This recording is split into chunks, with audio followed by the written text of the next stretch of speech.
Okay, sorry. हाँ, so welcome सभी को। आज के कॉल पे जुड़ने के लिए सभी को धन्यवाद। ये जीवन शैली हमारा एक प्रोग्राम है जिसमें हम लोग एक स्पाइनल कोड इंजरी, दूसरा स्पाइनल कोड इंजरी को सिखाते हैं कि कैसे इस अवस्था में आने के बाद, आफ्टर स्पाइनल कोड इंजरी के बाद, हम एक अच्छी तरीके से अपने जीवन को जी सकते हैं। तो आज के कॉल पे हमारे बीच में निशा जी आए हैं। तो वेलकम निशा जी। एंड आज उनके बारे में जानेंगे कि उनकी जर्नी कैसा रहा, उनका इंजरी कैसे हुआ था, और वो अपनी लाइफ में कैसे संघर्ष करके लाइफ में एक अच्छी लेवल पे पहुंचे हैं। तो उनपे क्या क्या चैलेंज आया, क्या क्या चुनौतियों का सामना किए हैं, और आज वो अच्छे से पूरा सिर्फ भारत में नहीं, इंडिया के माने पूरा वर्ल्ड में, इंडिया के क्षेत्र में कई जगह वो जाते भी हैं अकेले, और पूरा ब्रह्मांड में मतलब बोल सकते हैं कि विदेशों में भी वो जाके अच्छे से अपनी जो भी स्पोर्ट्स के क्षेत्र में अच्छा बेहतर काम कर रहे हैं। और उनकी लाइफ जो अभी हम लोग देखते हैं सोशल मीडिया पर उनका पोस्ट, मगर उनको भी बहुत सारे चुनौतियों का सामना करना पड़ा। तो आज हम जानेंगे निशा जी से कि वो किस तरीके से अपनी चुनौतियों को पार करते हुए आज एक बेहतरीन तरीके से इंटरनेशनल जो व्हीलचेयर बास्केटबॉल में खेलते हैं, और खेल के दुनिया में एक अच्छे नाम रोशन किए हैं। और बहुत सारे उनकी स्टोरी देखते होंगे, मगर आज हम उनकी लाइफ सुनेंगे और वो किस तरीके से अपनी जो चुनौतियों को कम करते हुए और एक सक्सेसफुल लाइफ जी रहे हैं। तो वेलकम निशा जी, आप आके अपनी बात को रख सकते हैं।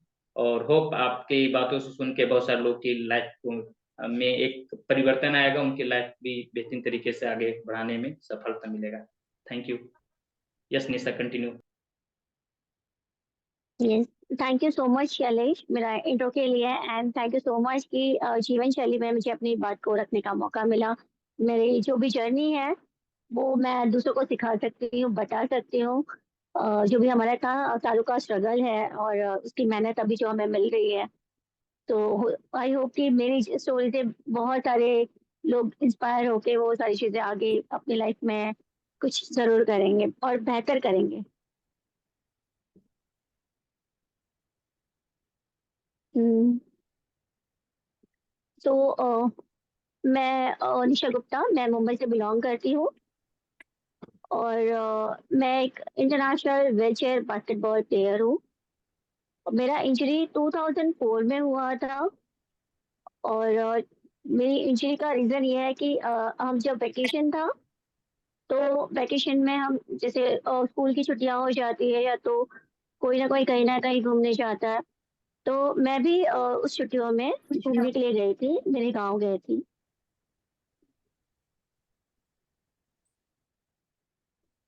कोई किसी को कुछ पूछना है? नहीं नहीं नहीं, कंटिन्यू कंटिन्यू कीजिए, वो लास्ट में ओके, आपका। यस। ठीक है, नो प्रॉब्लम।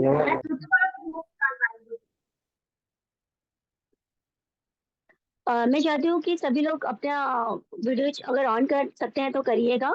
अदरवाइज म्यूट कर दीजिए, अगर कुछ क्वेश्चन बीच में करना है तब अ, बोल सकते हैं।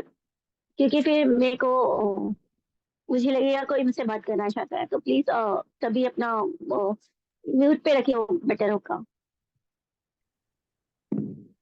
यस। Thank you. तो जब मैं 18 साल की थी तो मैं बनारस में गई, जहाँ पे मेरा गांव है। एंड मैं वहाँ पे दीवार पे चढ़ी थी और आम तोड़ रही थी। आम तोड़ने के चक्कर में मैं अ, मैं गिर गई।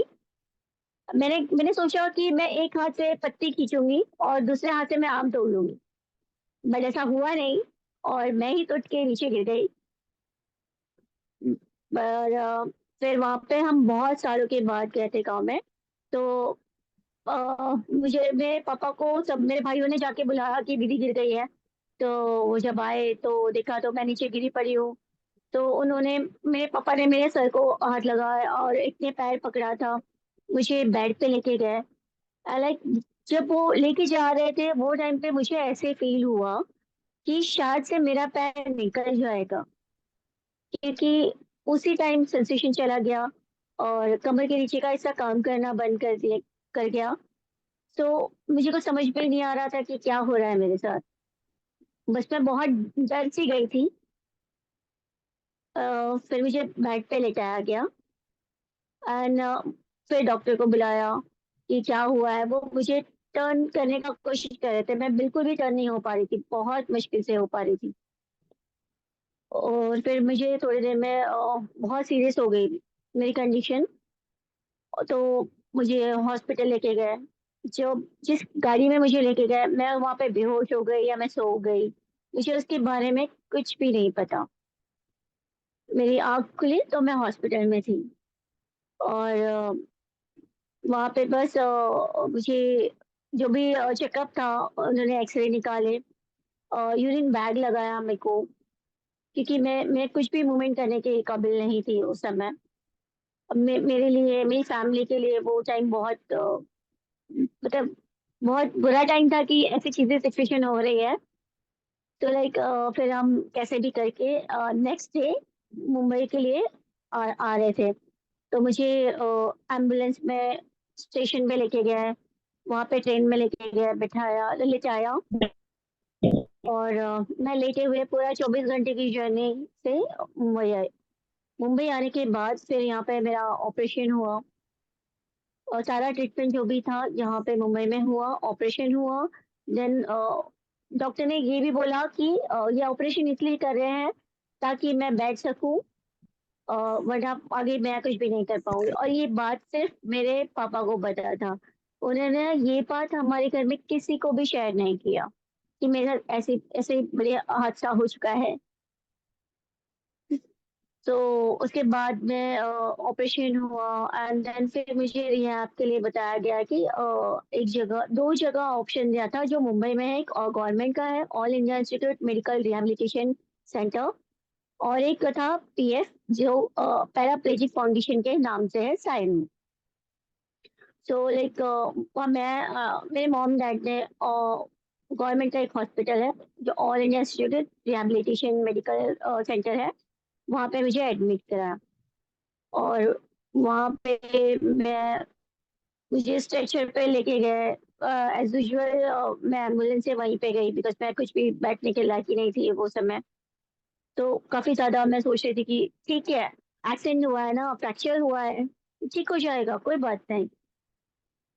तो मैं ऐसे ही अपना लाइफ़ को वहाँ पे चला रही थी लाइक और एक्सरसाइज़ कर रही थी। उन्होंने कहा कि तुम एक्सरसाइज़ करोगी, तुम ठीक हो जाओगी। पर और मैं अपनी मेहनत जितना मुझसे होता था, मैं पूरी कोशिश करती थी। बट ऐसे धीरे-धीरे 3 महीने बीत गए। मैं टोटली मेरी मम्मी पे डिपेंड हो गई थी। सारा काम मेरी मम्मी में से मेरा मेरा सारा काम जो भी है ए टू ज़ेड मम्मी करती थी। और उस चीज़ का मेरे को बहुत शेम लगता था, मुझे बहुत बुरा फ़ील होता था। खुद से मैं नज़र नहीं मिला पाती कि ये क्या हो रहा है मेरे साथ में। जैसे-कैसे 3 महीने बीत गए। जब 3 महीने बीतने के बाद फिर मैंने फाइनली मेरे डॉक्टर को पूछा कि मैं कब तक ठीक हो सकती हूँ? प्लीज़ आप मुझे बताइए, ताकि मैं उसी हिसाब से मैं अपना दिमाग को सेट कर सकूँ। तो उन्होंने कहा, "निशा, सबसे पहले तुम्हें ये बात समझनी चाहिए, मैं मुंबई में भाईंदर में रहती हूँ।" सो मेरे डॉक्टर ने मुझसे ये कहा कि, "निशा, सबसे पहले तुम्हें ये बात समझनी होगी, उसके बाद तुम्हारे पेरेंट्स को, कि तुम्हें पूरा ज़िंदगी इस व्हीलचेयर पे रहना है। और इसी पे बैठ के तुम्हें अपनी लाइफ को आगे बढ़ाना है।" मैंने बोला मैं पूरी तरह से शॉक हो गई कि डॉक्टर ऐसे कैसे बोल सकते हैं। मुझे तो बहुत बहुत ज़्यादा रोना आ गया, बहुत ज़्यादा रोना आ गया कि मैं इतना डिप्रेशन में हूँ कि मैं अभी आगे क्या करूँ? मुझे कुछ समझ में नहीं आ रहा।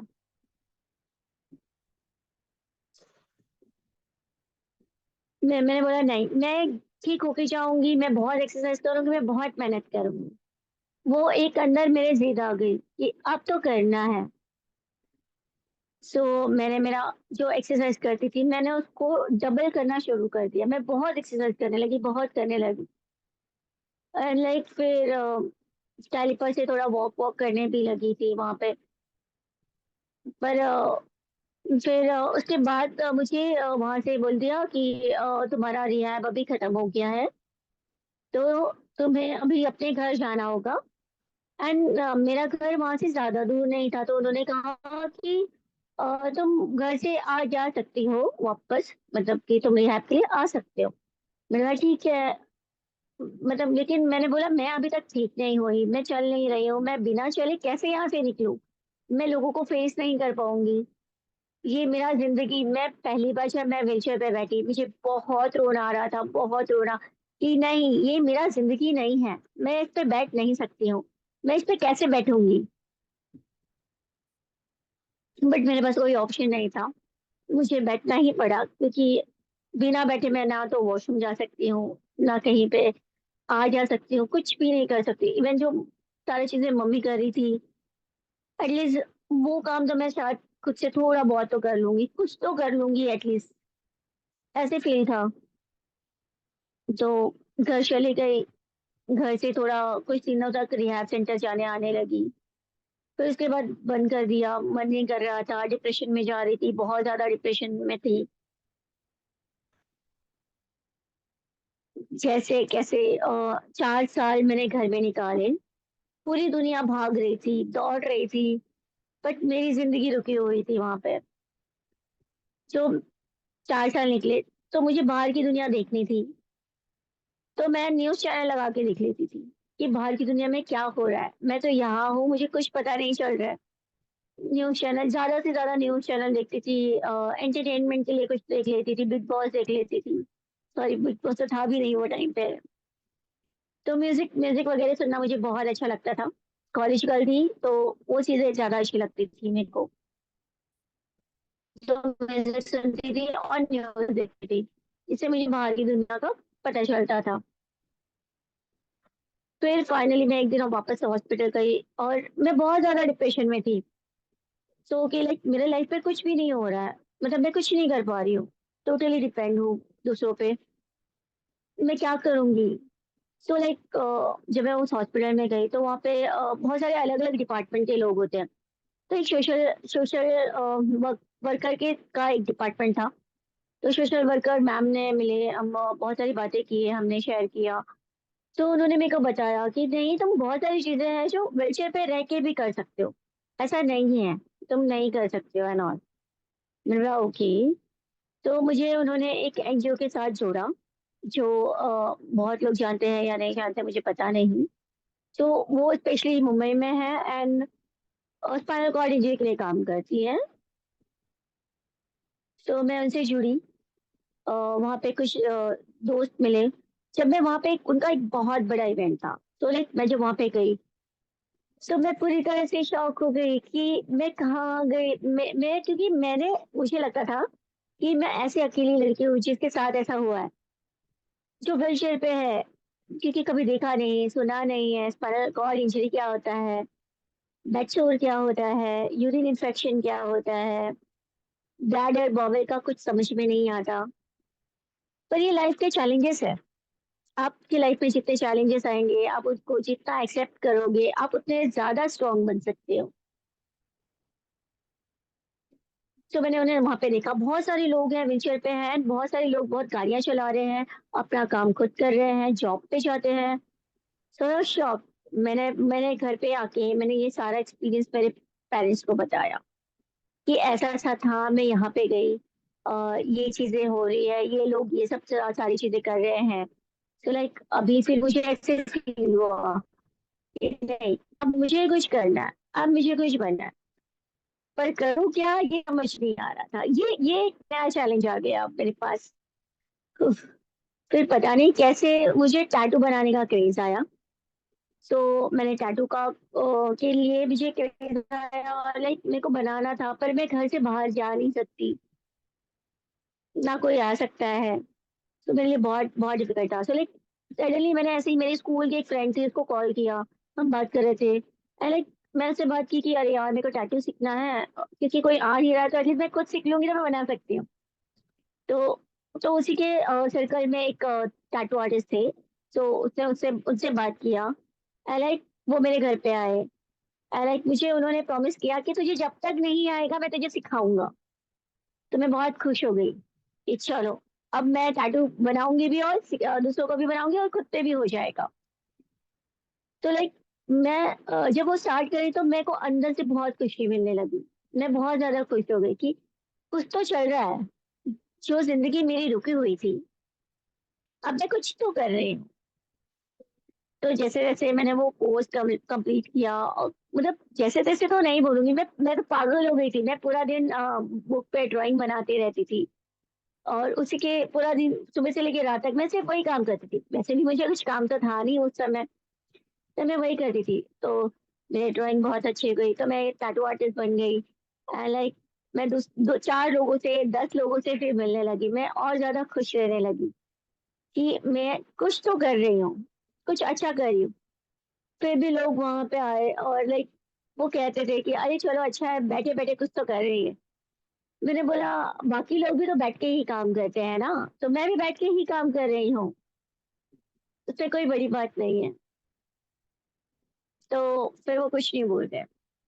इवन जब मैं हॉस्पिटल से घर आई थी, तो बहुत सारे रिलेटिव आके कुछ ना कुछ बड़बड़ करते थे कि ज़िंदगी खराब हो गई इसकी, ये कुछ नहीं कर सकती है और इसके माँ-बाप इसको तो बहुत अभी ख्याल रखना पड़ेगा। तो मुझे बहुत गुस्सा आता था। मैं उनको बहुत उल्टा-सीधा भी बोल देती थी, क्योंकि मेरा माइंडसेट सही नहीं था तो मैं क्या करूँ? फिर मैं उनको बोल देती थी और बहुत-बहुत सुनाती थी। तो मेरे पेरेंट्स मुझे आके चिल्लाते थे कि तू क्यों बोल रही है? वो बड़े हैं एंड ऑल। मैंने बोला आप लोग मेरा ख्याल रख रहे हो, आप लोग कर रहे हो। कोई आपकी बेटी को आके कुछ भी बोल के जाएगा तो कैसा लगेगा? उनको कोई नहीं बनता कि वो मुझे दुःख दें। तो इससे अच्छा आप उनको बोल दो कि आप मुझे कुछ ना बोलें, वो ज़्यादा अच्छा है। तो मेरे पेरेंट्स ने एटलीस्ट वो मेरी बात को समझा, समझ गया कि मुझे उस चीज़ का बुरा लग रहा है, मुझे अच्छा नहीं लग रहा सुनने में। तो फिर जो भी मुझसे मिलने आता था तो वो पहले ही बोल देते थे कि आप उनसे मुझसे मिलो बट मुझे कुछ बोलो मत। बट फिर भी कुछ लोग ऐसे बदतमीज़ होते थे ना, वो बोल ही देते थे। तो वो मेरी सुन लेते थे 2 बातें। हुँ, तो ठीक है, कोई बात नहीं। फिर नीना फाउंडेशन मैंने जब जॉइन किया जो एनजीओ जो है, जहाँ पे मैंने बहुत सारे एससीआईज़ को देखा। सो लाइक वहाँ पे मेरा एक बहुत अच्छा दोस्त बन गया। लाइक तो वो भी एससीआई है एंड उसने मुझे गाइड किया कि क्योंकि जब मैं बाहर निकलती थी तो मेरे साथ 3-4 बॉडीगार्ड होते थे मेरे साथ में। मैं अकेले जाना मेरे को होता ही नहीं था। मैं कैसे जाऊँगी गाड़ी से, कैसे उतरूँगी, कैसे व्हीलचेयर रखूँगी, मेरे लिए तो बहुत मुश्किल है। सो मैं इसलिए 3-4 बॉडीगार्ड साथ में रखती थी। तो लाइक बोला तुम्हें ये सब का ज़रूरत नहीं है।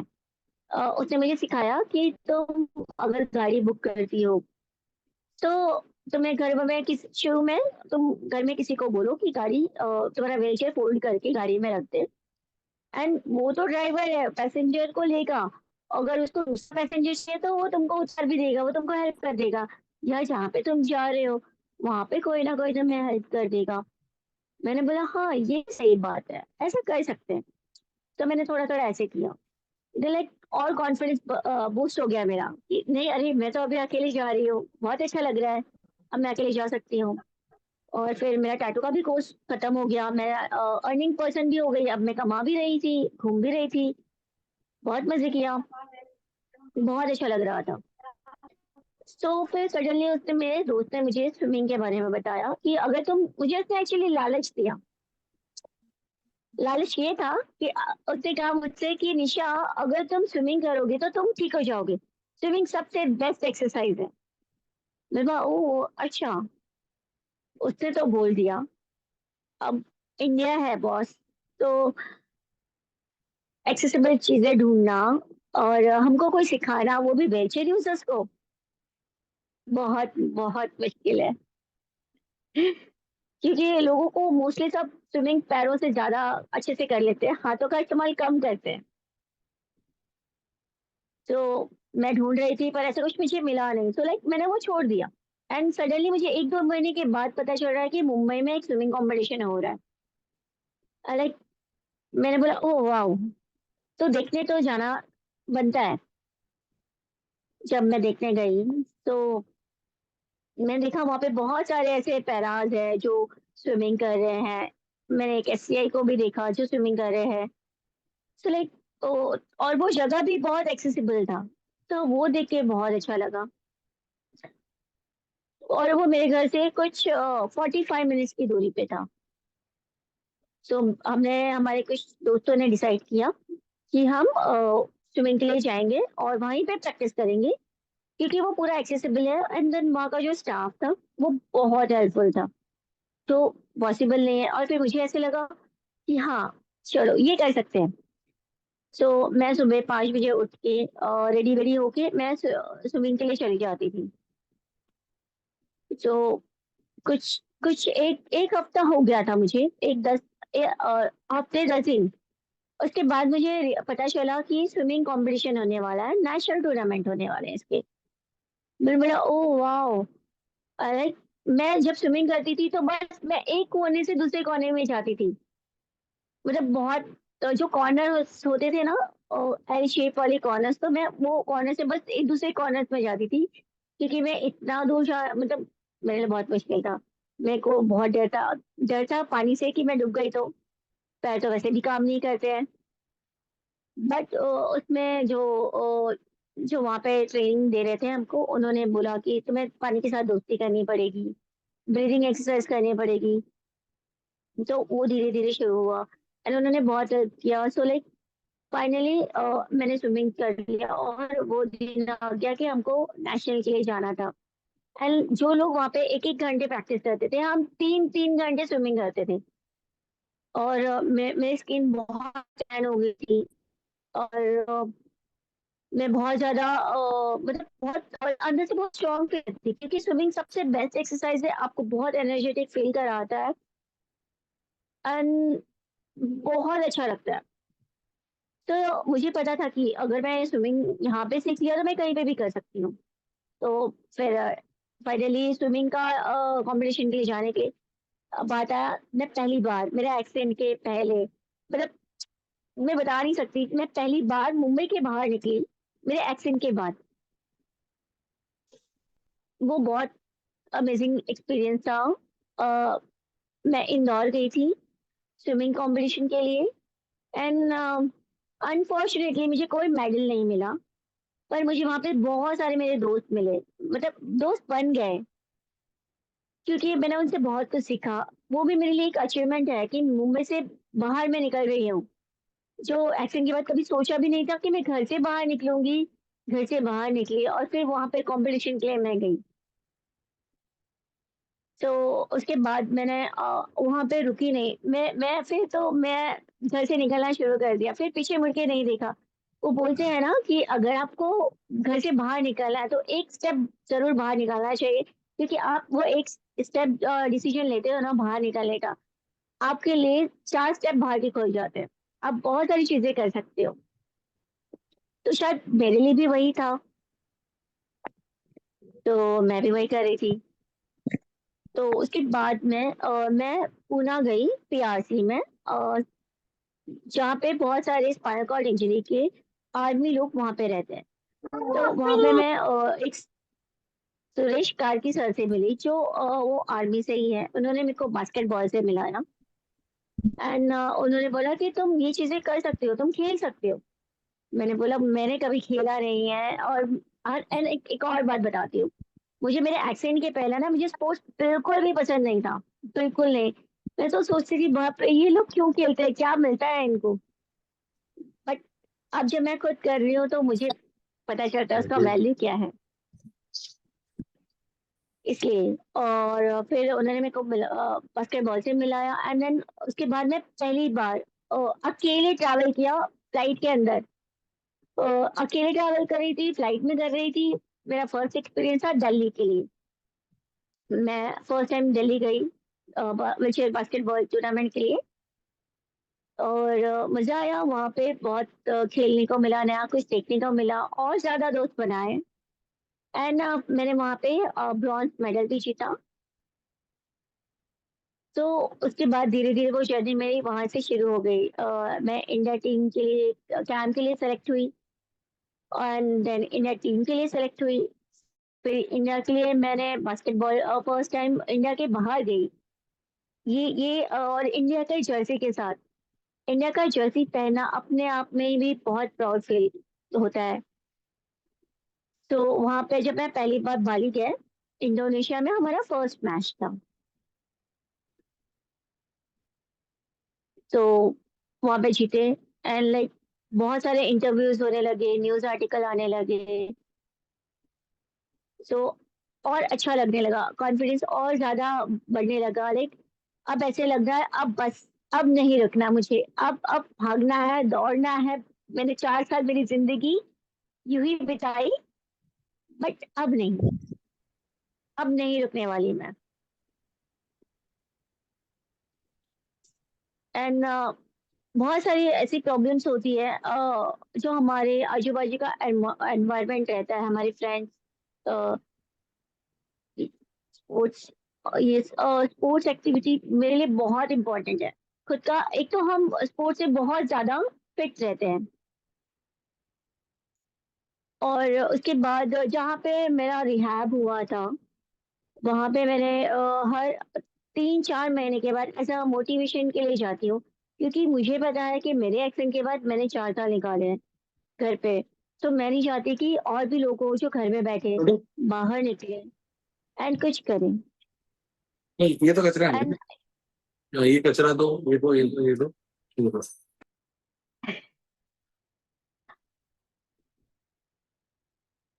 यानी कंटिन्यू और कीजिए आप। जब मैं स्पोर्ट्स में हूँ तो मुझे बहुत सारे ट्रैवलिंग करने पड़ते हैं। और एक और इंसिडेंट मैं आपको बताती हूँ। जब मेरा इंडिया टीम का एक सिलेक्शन था, और इंडिया टीम का सिलेक्शन था चेन्नई में, कैंप था और सिलेक्शन दोनों, मतलब। तो मैं मुंबई से चेन्नई बाय ट्रेन से गई थी एंड मुंबई से चेन्नई 24 आवर्स, 24 घंटे का जर्नी था वो। एंड उस जर्नी में मैंने 24 घंटे तक पानी नहीं पिया था, क्योंकि 24 घंटे में मैं अकेले ट्रैवल कर रही थी। मुझे मेरा लगेज भी देखना है, क्योंकि लोकल ऐसे ट्रेनों में जब हम जाते हैं तो सामान चोरी होने का भी डर रहता है। एंड वॉशरूम जाना तो पॉसिबल ही नहीं होता है, उसके डोर इतने छोटे होते हैं कि जाना तो सच में बहुत मुश्किल होता है। तो मैंने 2-3 दिन मैंने कैंप में गई, अटेंड किया एंड देन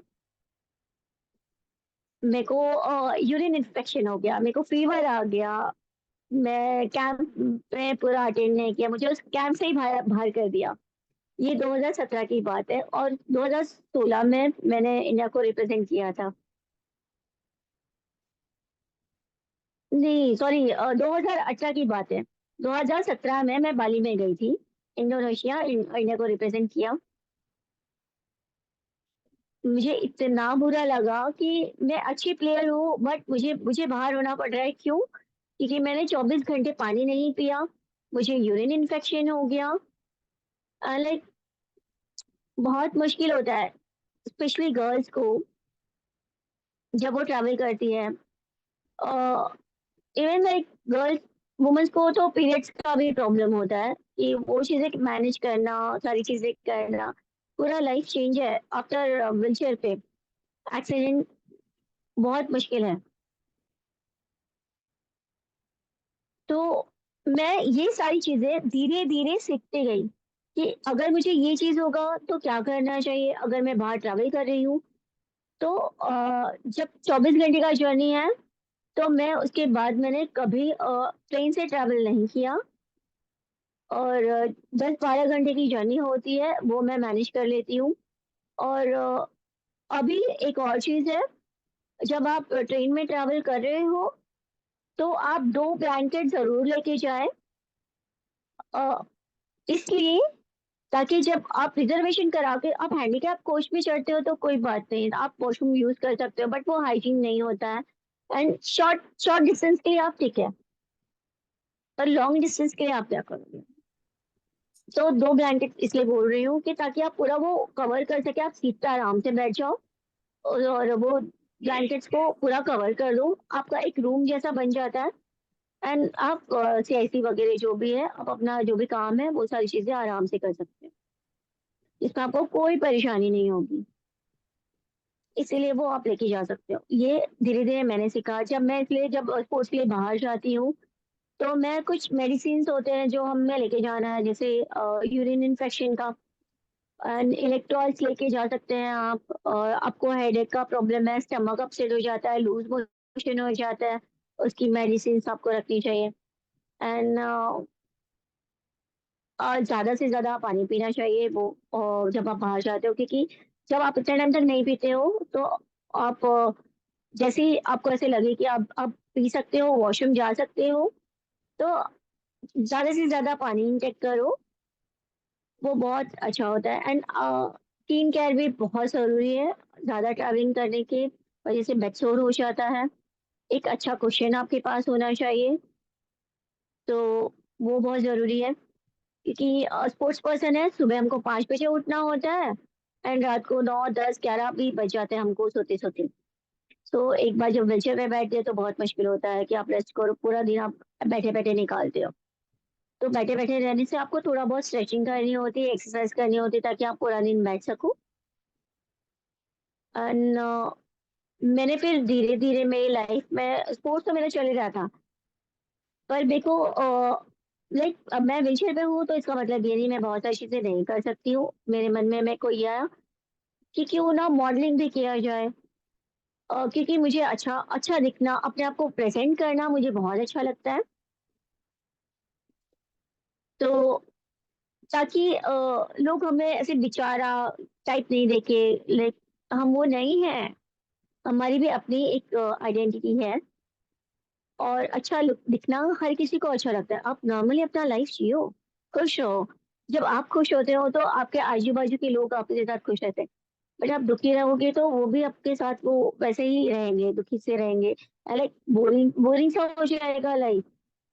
तो उसके बाद मैंने धीरे-धीरे मॉडलिंग स्टार्ट किया एंड मैं व्हीलचेयर पे मॉडलिंग भी करती हूँ।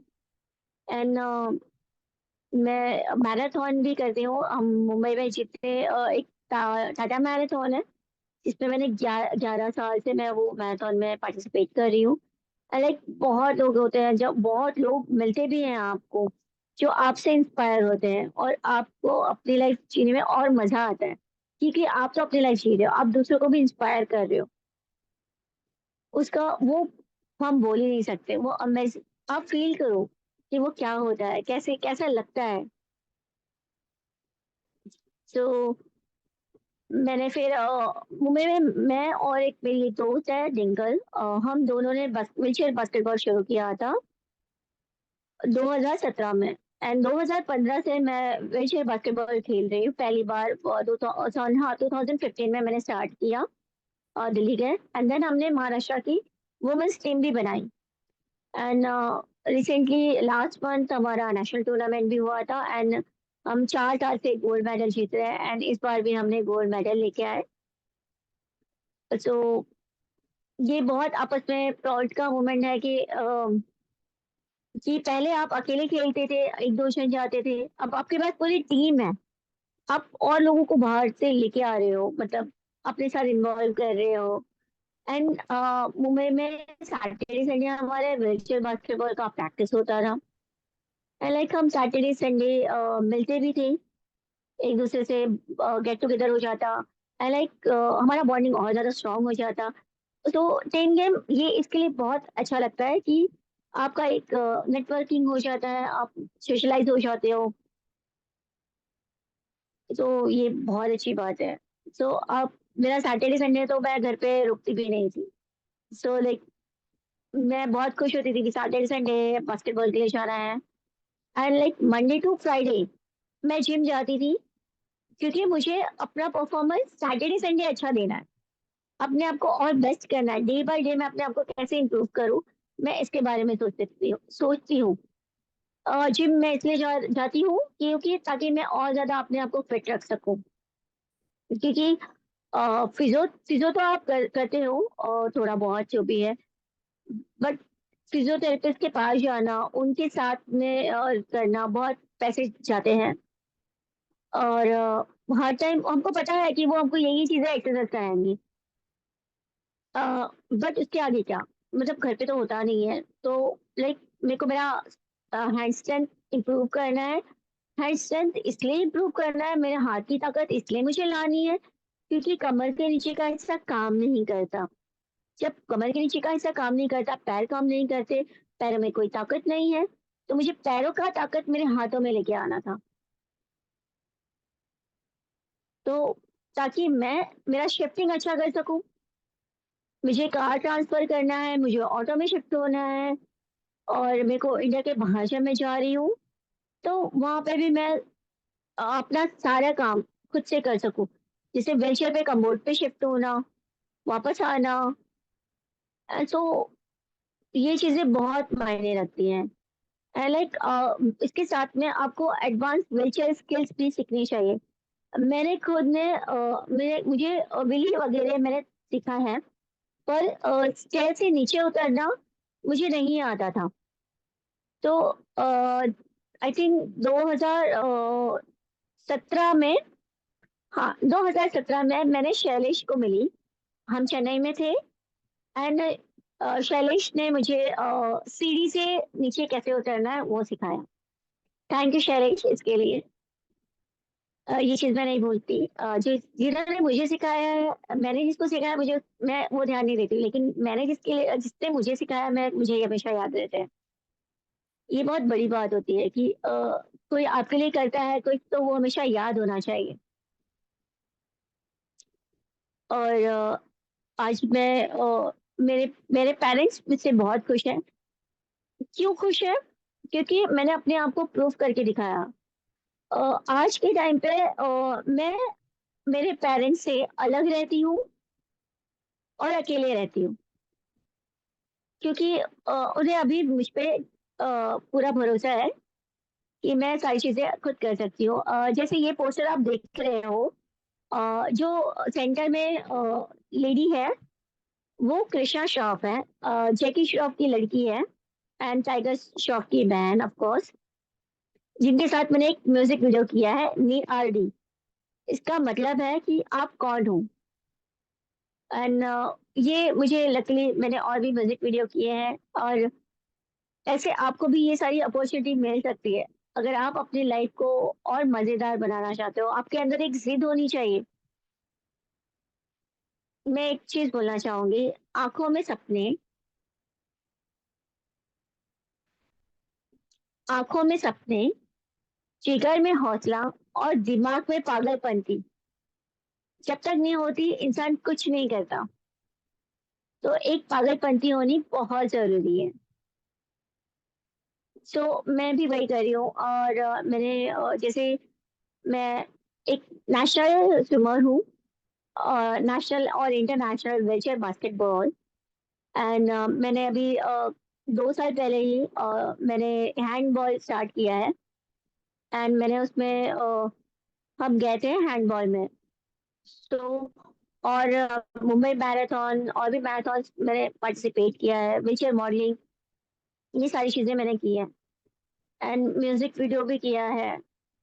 ये चीजें मेरे लिए बहुत पैशन है। मेरे लिए मैं अगर मैं ये चीजें नहीं करूँ ना, तो मेरे जीने का कुछ मतलब नहीं है। कि हर इंसान के जीने का कोई ना कोई वजह होना चाहिए। अगर नहीं है तो जरूर बनाना चाहिए। आपके अंदर वो जिद होनी चाहिए कुछ करने के लिए। एक शायरी में बोलती हूँ, कदमों को रुकना मंजूर ना था, राहें और भी तो हैं, तय तो करना है, तो क्यों ना हंस कर, ये जिंदगी एक सफर ही तो है। तो thank you so much. And अगर आप में से किसी का कोई सवाल है, तो बेझिझक मुझसे पूछ सकते हैं, मैं और बता सकती हूँ।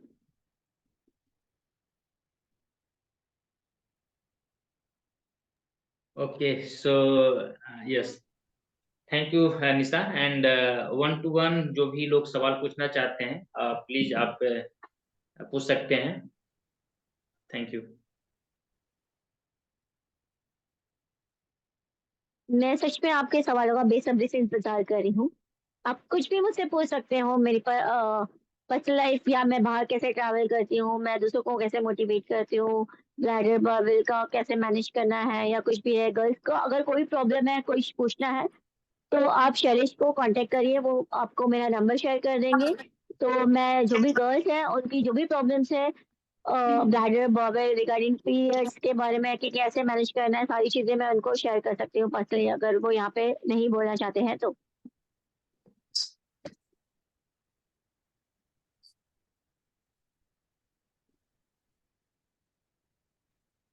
ओके, सो मेरा एक क्वेश्चन है आपका, हाँ कोई पूछना चाह रहे हैं?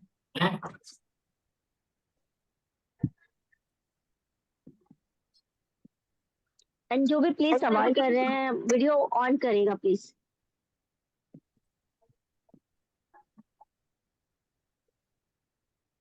हाय निशा। हेलो प्रीति जी। हाँ हाय निशा, मैं लखनऊ से हूँ। और मैं ये मतलब हमारे यहाँ कोई स्पोर्ट्स का बहुत ज़्यादा नहीं है। मतलब जैसे मैं स्विमिंग सीखना चाहती हूँ, कार ड्राइविंग सीखना चाहती हूँ, लेकिन इतना यहाँ पे कुछ है नहीं, तो रह जाता है हमेशा। तो इसके लिए मैं क्या कर सकती हूँ? आपको आपको क्या स्पोर्ट्स करना है? क्या? आपको स्पोर्ट्स में क्या करना है? पहले आप एक डिसाइड करो कि आपको स्पोर्ट्स में क्या चीज करनी है, ताकि हम हाँ वो सर्च कर सकते हैं आपके लिए कि आप क्या कर सकते हो उसमें, और कैसे हम शायद गाइडेंस मैं करने का कोशिश करूंगी कि लखनऊ में हाँ, और नहीं कैसे जैसे किया जा वो सकता है। मैं स्विमिंग के लिए कह रही एंड हूँ। स्विमिंग का यहाँ पे सीखने का कुछ नहीं है। अच्छा,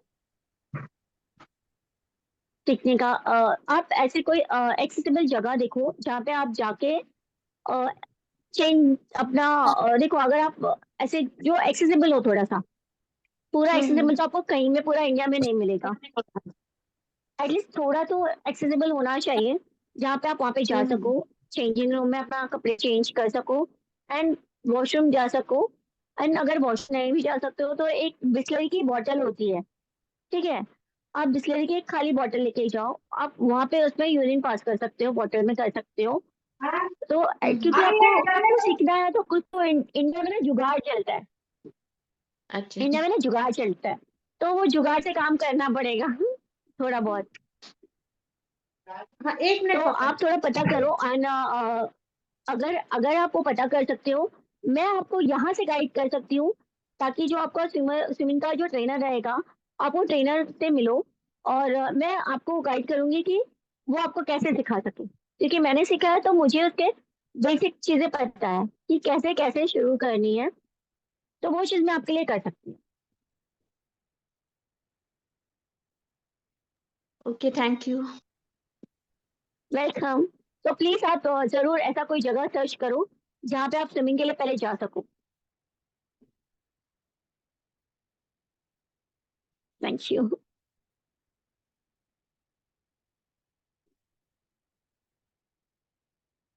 प्रीति जी, और कोई सवाल आपका?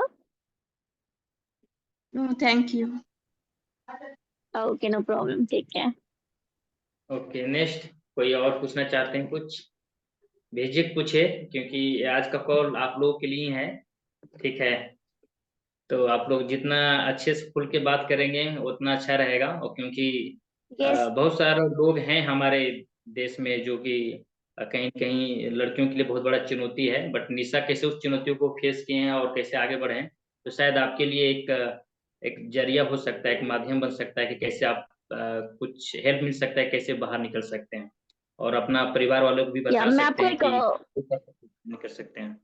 या शैलेश, मैं आपको एक स्टोरी बताना चाहती हूँ।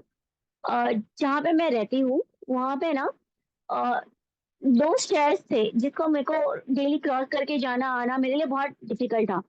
तो मेरे मेरे सोसाइटी का जो सेक्रेटरी है, वो उनको मैंने एक लेटर लिख के दिया कि मुझे यहाँ पे रैम चाहिए, मेरे को आना जाना बहुत मुश्किल है, एंड वो मेरा राइट्स है कि ये चीज़ें होनी चाहिए, अगर मैं व्हीलचेयर यूजर हूँ और ये मेरा खुद का घर है और मैं यहाँ पे रह रही हूँ, तो ये चीज़ें होनी चाहिए। तो ये 2 साल तक ऐसे गया, मैंने एक रिमाइंडर लेटर भी दिया उनको, पर उन्होंने नहीं किया।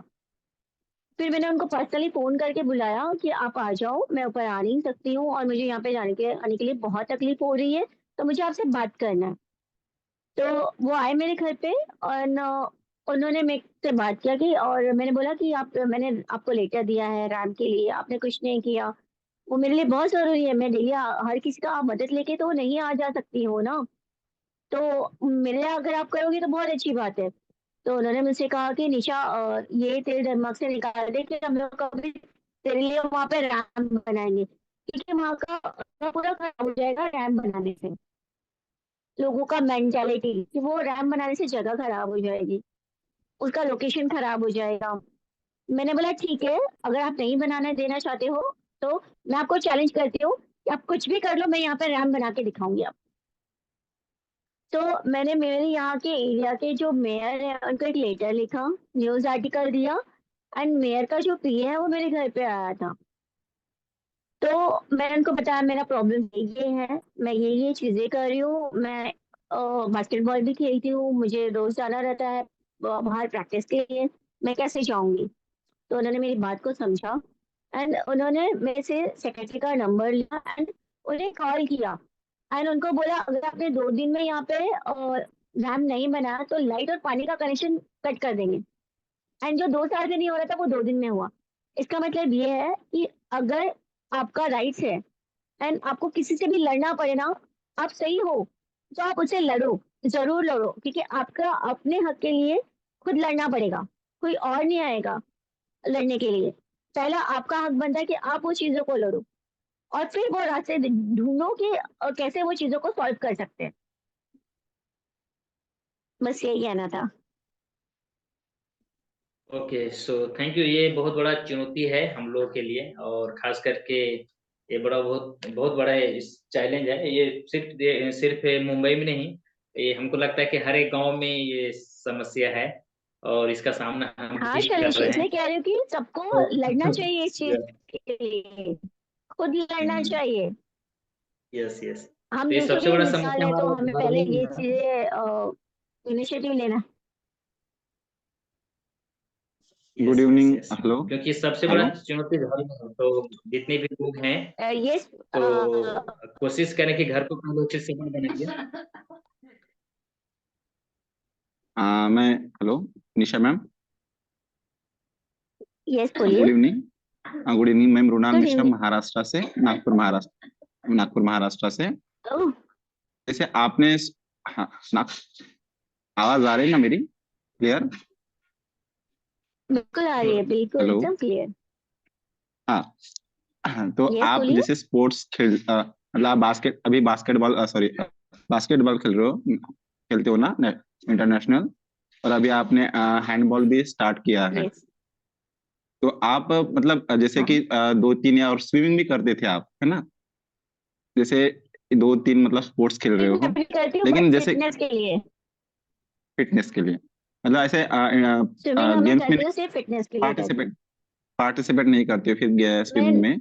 मैंने नेशनल नेशनल मैंने नेशनल खेला है। नेशनल के बाद हम्म। अभी जो मैं कर रही हूँ स्विमिंग सिर्फ मेरे फिटनेस के लिए, बिकॉज स्विमिंग दूसरे गेम में हेल्प करता है आपको इम्प्रूव करने के लिए। स्विमिंग सबसे बेस्ट एक्सरसाइज है एंड आपका स्टेमिना बढ़ाता है आपको दूसरा गेम खेलने के लिए। तो और जैसे आप ट्रैवलिंग में सबसे बड़ा प्रॉब्लम क्या लगता है आपको, सबसे बड़ी दिक्कत? सबसे बड़ी दिक्कत वॉशरूम एक्सेसिबल नहीं है, एंड एक वो ट्रेन के लोकल लोकल ट्रेन के अंदर जाना वो भी एक चैलेंज है सबसे बड़ा। एंड कभी मुंबई कभी में तो तो प्लेटफॉर्म पे जाना एक इम्पॉसिबल। चैलेंज हो जाता है। मुंबई में तो इम्पॉसिबल ही है, मुंबई की गर्दी, और जो मुंबई का लोकल बहुत हाँ और पर रश रश एरिया होता है ना मुंबई में, बहुत ही मतलब बहुत अदर बहुत सिटी के रश मुकाबले एरिया है। मुंबई इज अ बहुत, मतलब मेरे भाई बता रहे थे उनका एक्सपीरियंस कि मैं दोबारा मुंबई में कभी नहीं जाऊंगा, क्योंकि वहाँ का जो रश एरिया है और ट्रेन से सफर करना एक नॉर्मल लोगों के लिए ही इतना चैलेंजेबल होता है। तो मतलब मुझे ऐसा बता रहा था, मैं बोला कभी मैं ट्रैवल कर सकूंगा क्या मुंबई में, कभी मतलब अगर कभी गया तो कल में ट्रैवल व्हीलचेयर से ट्रैवल कर पाऊंगा क्या?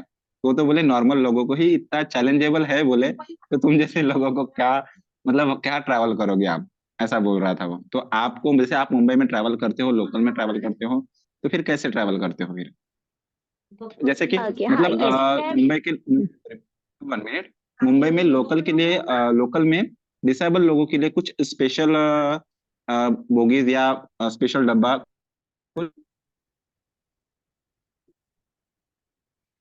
यस मुंबई की जो लोकल ट्रेन है उसमें डिसेबल कोच है। दो दो डिसेबल कोच होता है। ऊपर बोर्ड पे, स्टेशन पे बोर्ड पे ऊपर लिखा होता है दिव्यांग कोच, तो उसी के नीचे ही आसपास ही वो कोच आता है। और आप अगर अकेले ट्रैवल कर रहे हो तो आप जितने भी हेल्प लोगे तो उसको नहीं। प्रॉपर गाइड करना बहुत जरूरी है, क्योंकि 10 सेकेंड मुश्किल से ट्रेन वहां पे रुकती है, मुंबई का लोकल ट्रेन स्टेशन पे। हाँ, बहुत कम टाइम के लिए रुकता है। सेकेंड 10 से 40 सेकेंड इतना ही रुकता है, उससे ज्यादा नहीं रुकता। तो अगर आपका कोई फैमिली मेंबर है तो वो तो एक्सपर्ट रहेगा कि व्हीलचेयर को कैसे हैंडल करना है। लेकिन अगर आप किसी का हेल्प ले रहे हो, ठीक है, तो आपको उनको ये समझाना होगा कि आप पीछे का जो हैंडल होता है वो पूरा तरीके से नीचे करो, जितना होता है पूरा नीचे करो एंड देन लिफ्ट करो। बिकॉज क्या आप बोलोगे कि सिर्फ व्हीलचेयर को नीचे करो और फिर अंदर चढ़ाओ, तो प्लेटफॉर्म का हाइट है ना, कभी कभी ऊपर नीचे बहुत ज्यादा हो जाता है, कभी कम रहता है, तो हम प्रॉपर गाइड नहीं कर सकते। तो मैं बराबर। इस तरह से गाइड करती हूँ, क्योंकि हम अगर सही तरीके से गाइड करेंगे तो उनके लिए भी अच्छा होगा और हमारे लिए तो अच्छा ही है, बहुत अच्छा है। तो लाइक मैं इसी तरह गाइड करती हूँ कि आप ये पीछे का हैंडल दोनों तरफ से पकड़ो करूंगा और ये। पूरा नीचे करो, पूरा नीचे करो एंड अच्छा, देन अच्छा। लिफ्ट करके अंदर। एंड लाइक मैं प्रेफर अंदर। करती हूँ कि जो भी मुंबई का स्टेशन है जो एक्सेसिबल है, मोस्टली जो एक्सेसिबल है, मैं वो स्टेशन पे जाती हूँ नियर बाय, जहाँ मुझे जाना होता है। तो मैं अच्छा, अच्छा। वो स्टेशन पे, मतलब हाँ, वो स्टेशन मुंबई के डिसेबल सेपरेट है ना? और फिर लोगों का Yes. उसमें मतलब जैसे नॉर्मल लोगों का उसमें कुछ ऐसा है कि सिर्फ मतलब जैसे डिसेबल, अभी मैं जैसे ट्रेन से सफर करता हूँ, जैसे डिसेबल हमारे कोई लिए जैसे एक एक pregnant lady, cancer patients and wheelchair users जो भी है वो सारे आ सकते हैं।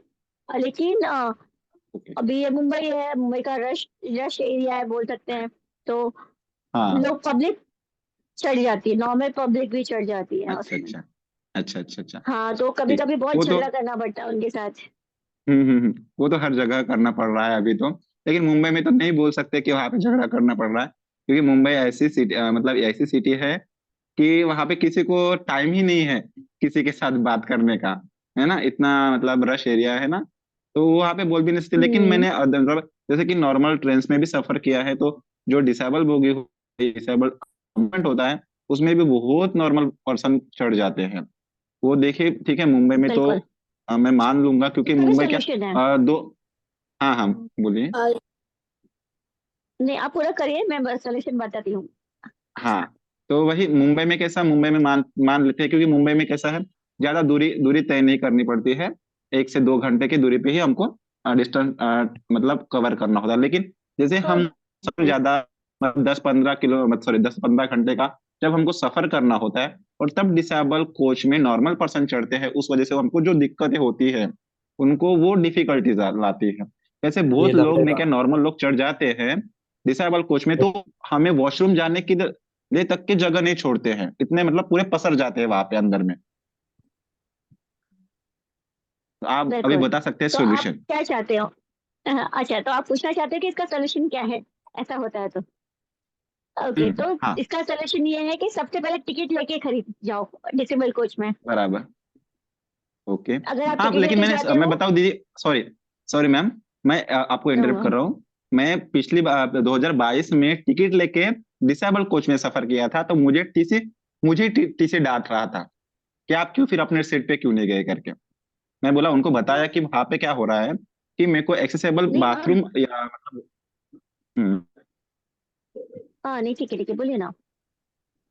एक्सेसिबल वॉशरूम की वजह से मैं डिसेबल कंपार्टमेंट में आ चुका हूँ, लेकिन मैंने टीसी टिकट ले लिया है।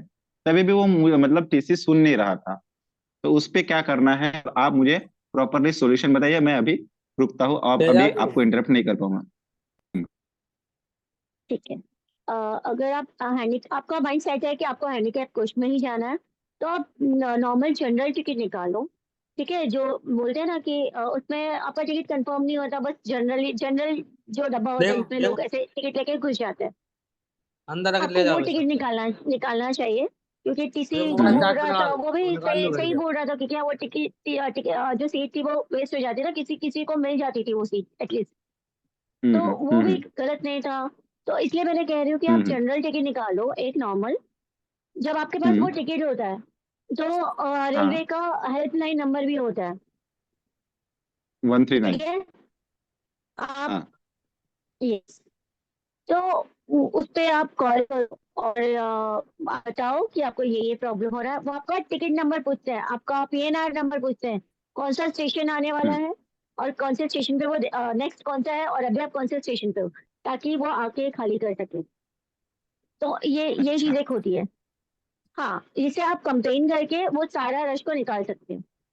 एंड आप दरवाजा लॉक कर दो अंदर से, कि जो व्हीलचेयर यूजर्स है या फिजिकली चैलेंज है वही अंदर आना चाहिए।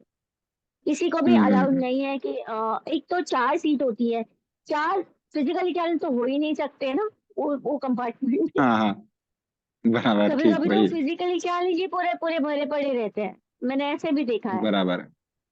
हम्म। हाँ, तो आप सबसे पहले जनरल टिकट हाँ। निकालो और जो हेल्पलाइन नंबर है वहाँ पे कॉल करो, इन्फॉर्म करो कि आपके साथ ऐसी बदतमीजी हो रही। इवन मेरा एक एक्सपीरियंस था, मैंने मुंबई से दिल्ली जाना था, तो मैंने एक ट्रेन जो थी वो पूरी एसी कंपार्टमेंट ट्रेन थी, और उसमें हैंडीकैप हम्म। कोच जो था वो भी एसी कंपार्टमेंट का था और उसमें बिना टिकट के कोई नहीं चढ़ सकता था।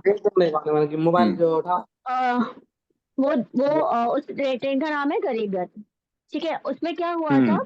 कि जो हैंडीकैप का सीट होता है ना, और हम्म। वॉशरूम तो बाजू में ही होता है, एक्सेसिबल है पूरा। और उसमें ना हम्म। जो कैंटीन के लोग रहते हैं ना, उसमें पानी की बोतल को पता नहीं हम्म। क्या क्या वो वॉशरूम के अंदर रखा है। जस्ट मैंने पिक्चर क्लिक हम्म। किया, ट्विटर पे ट्वीट कर हम्म। दिया ऐसा सा है, मेरी टिकट ये है। एंड उन्होंने, अरे वो बाप रे। बहुत अच्छे थे कैंटीन वाले।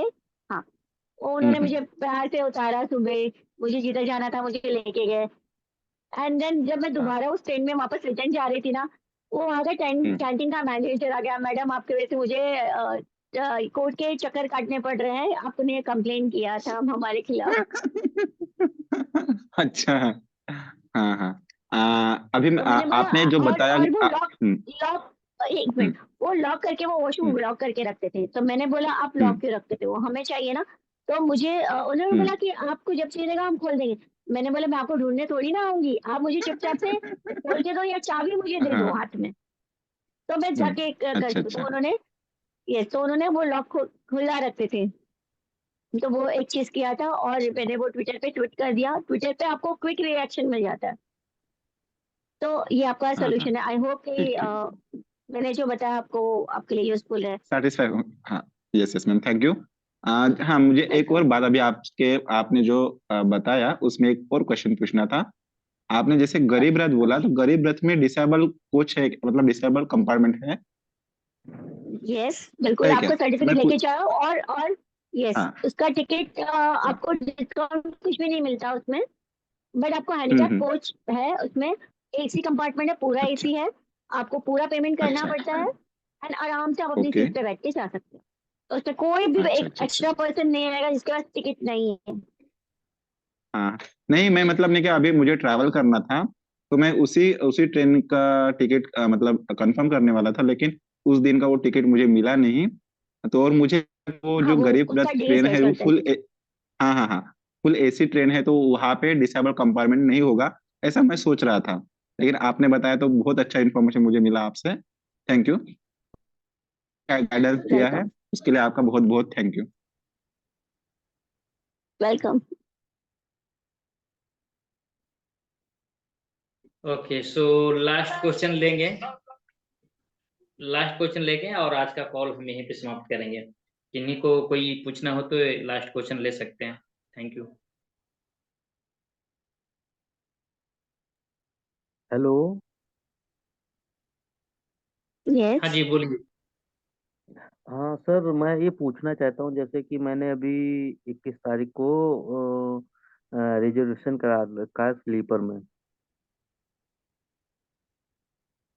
उड़ीसा के लिए, Kanpur to Orissa Puri station. Okay. तो मैम, मेरा ये क्वेश्चन है कि मतलब जैसे मैं जाऊंगा तो मुझे स्लीपर की सीट ही मिलेगी कि दिव्यांग बोगी में मिलेगी सीट स्लीपर की? अगर आपका टिकट कंफर्म है तो हैंडीकैप कोच नहीं रहता है, दिव्यांग कोच नहीं होता है। वो आपको स्लीपर रहेगा जो आप आराम से सो के जाते हैं एंड डिपेंड आपका ट्रेन कौन सा है, मुझे उसके बारे में कोई आइडिया नहीं है। नंदन नंदन तो नंदन एक्सप्रेस। मैं रेलवेज में काम नहीं करती, I am so sorry. Okay ma'am. मैं ये सिर्फ गाइड कर सकती हूँ, आपने रिजर्वेशन टिकट कराया है तो आपको जी आपको मैम। खुद डिसाइड करो कि आपको हैंडीकैप कोच में जाना है या रिजर्वेशन जो आपका है। और अगर आप ट्रैवल भी कर रहे हो तो आप ये भी देखो कि आप वहाँ पे वॉशरूम वगैरह कैसे मैनेज कर पाओगे, क्या कर पाओगे एंड आपका जी मैम। डिसेबिलिटी क्या है। मैम 80% है डिसेबिलिटी। नहीं, डिसेबिलिटी का परसेंटेज नहीं पूछा, आपका डिसेबिलिटी क्या है वो पूछा मैंने, परसेंटेज नहीं पूछा है। Spine injury. Spinal cord injury, okay. So आप अकेले ट्रैवल कर रहे हो या आपके साथ कोई है? मैम साथ में एक बंदा है। ठीक है, तो आप रिजर्वेशन में चले जाओ और आपका जर्नी कितने घंटे की है जब हम कहीं पे जाते हैं? समथिंग तो मैम 28 आप घंटे का। पूरा 28 घंटे का, देखो 28 घंटे का जर्नी है तो आप ये डिसाइड करोगे कि आपको सीआईसी कर जाना है, क्या करना है। वो उस हिसाब से को उस हिसाब से आपको प्रिपेयर रहना पड़ेगा। जी ठीक है। जी। मैम थिएटर यूज करते हैं। सेल्फ कैथेटर करते हो या कॉन्डम कैथेटर? मैम वो सॉरी फिक्स कैथेटर। अच्छा, फिक्स कैथेटर्स ना। तो आप तो पानी पीते पीते जाओ आराम से एंड इलेक्ट्रॉल का सैशे रखो 2-3। ठीक है, ताकि जी आपका बॉडी में पानी का कमी ना हो, ट्रैवल करते हो बॉडी हाइड्रेट रखना बहुत जरूरी है। जी मैम ओके।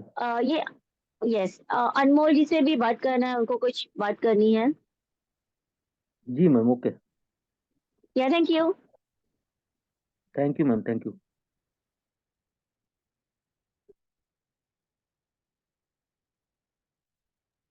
ठीक है अनमोल अनमोल जी, जी, आप पूछना आपको चाहते कुछ हैं कुछ?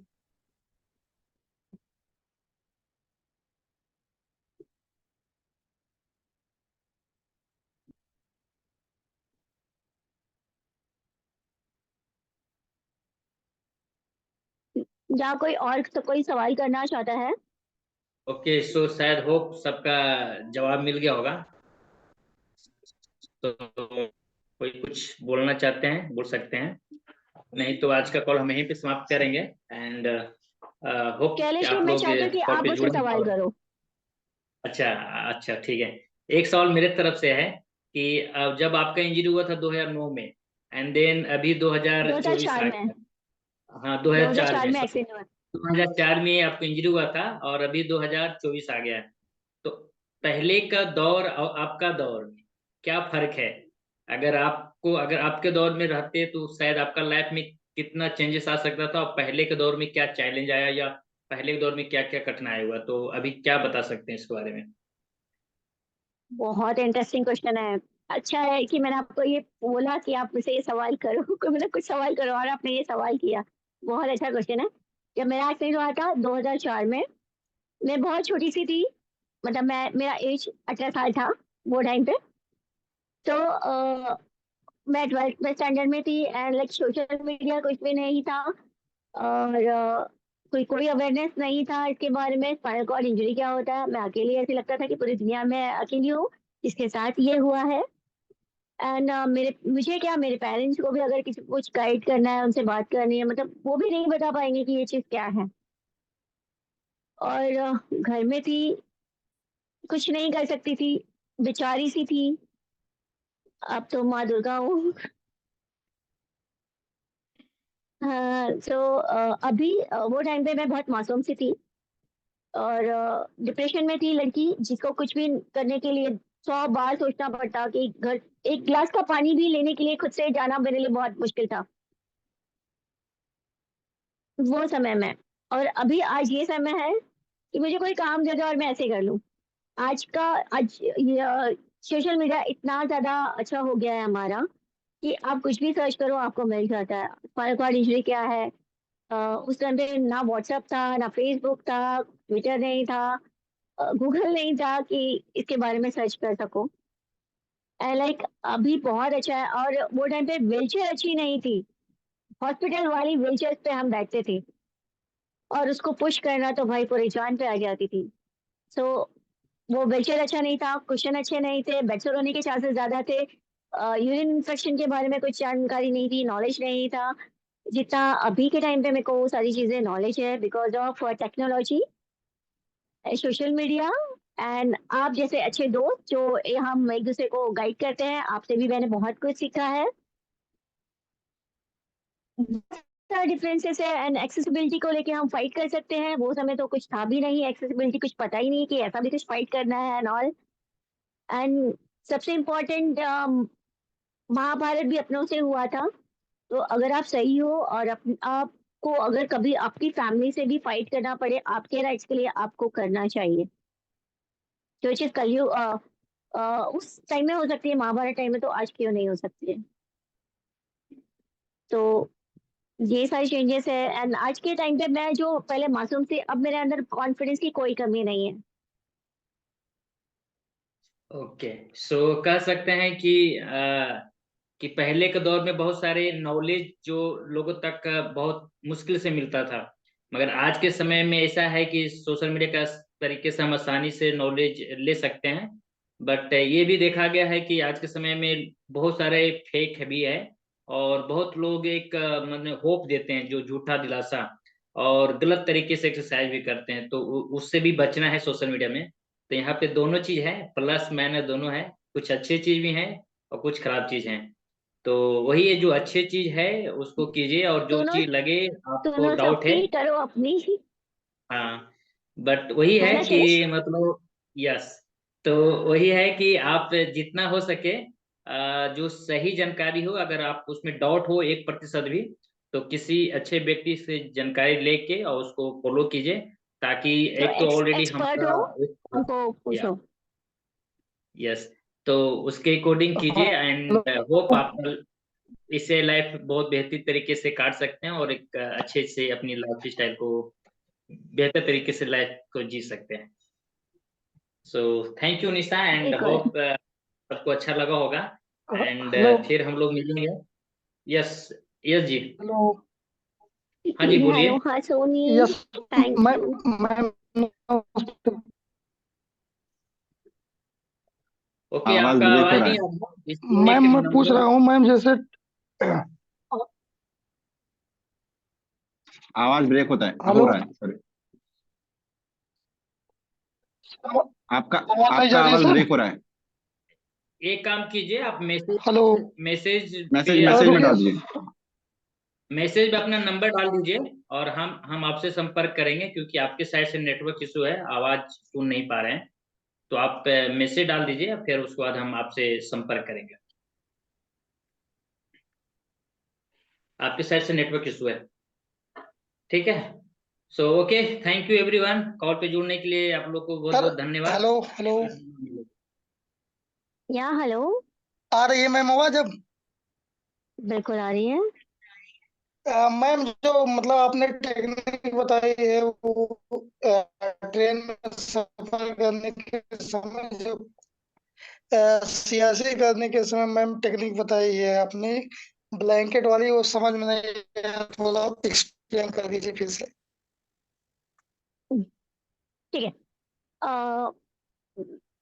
आई होप शैलेश आपके पास जो भी यहाँ पे जुड़े हुए हैं उनका कोई ग्रुप हो, बिकॉज मैंने अभी रिसेंटली कुछ कुछ महीने पहले ही मैंने एक ट्रेन ट्रैवल किया था।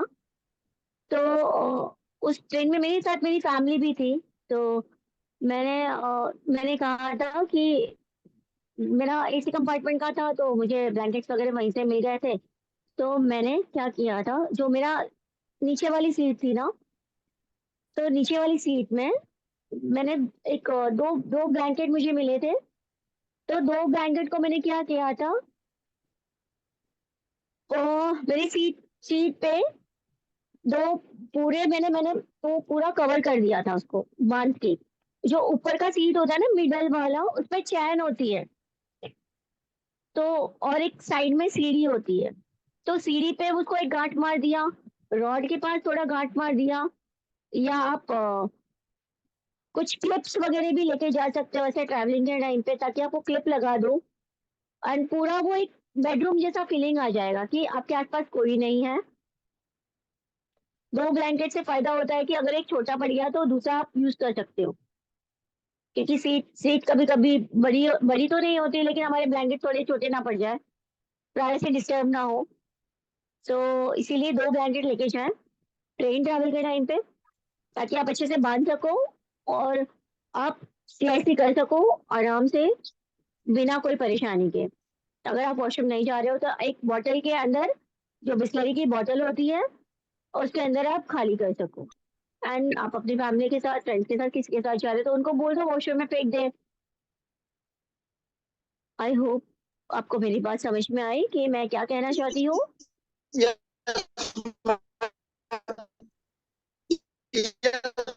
यस मैम, मैं समझ। Okay, thank okay, you. ठीक है निशा, थैंक यू निशा, एंड अच्छा रहा।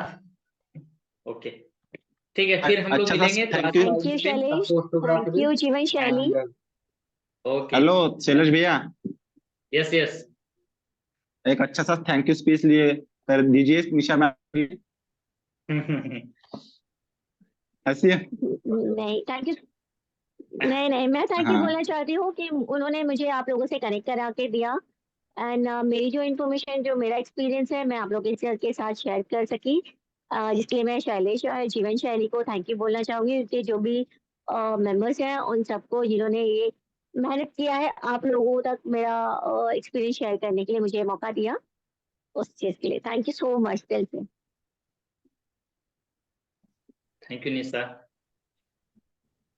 Okay, so thank you everyone, take care, शुभ रात्रि, आप लोग ख्याल रखिए, फिर मिलेंगे हम लोग। Bye, good thank you night. Ma'am. Good night. Good night. Good night.